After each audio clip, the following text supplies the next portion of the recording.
While preservation efforts continue for many Black cemeteries, there are countless others that have been long forgotten.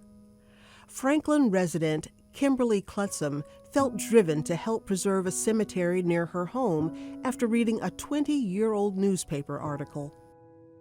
I was actually just Googling things to find out more about the area, and that's when I stumbled upon, they found what they thought was a homicide. There was a child unearthed, and they assumed it to be a homicide. He was in a casket, but nobody knew that he was there. And they ended up finding, after a few days of digging, 20 burials. Intrigued, Kimberly began researching the area's history and found evidence of a much larger African-American burial site. So I researched the family that lived here on the plantation. I researched all their slaves. I was able to get all their slave names. And we actually had a little area, a tribute to the slaves. And every time I came over here, I would, say a little prayer for them. Maybe it's my faith. I felt like I felt convicted about this, felt like that something needed to be done. And the more I was told no, that nothing could be done, or that nobody cared, or that there were too many loopholes that these burials would fall through, so they just weren't taken care of, and that this had gone on for years, I was more determined.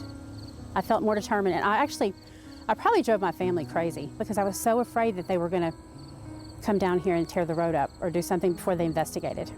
Kimberly's determination paid off.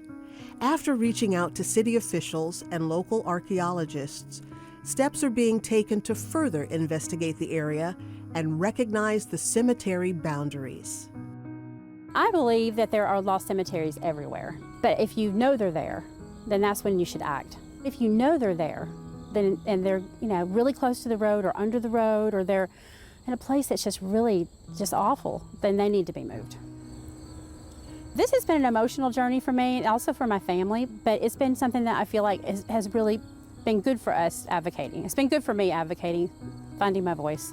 I'm so grateful that the mayor of our city listened to me, that our community has gathered around, and they've been very encouraging.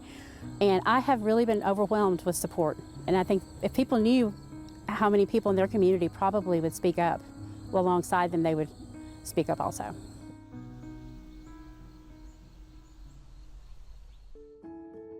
It's important to preserve these cemeteries.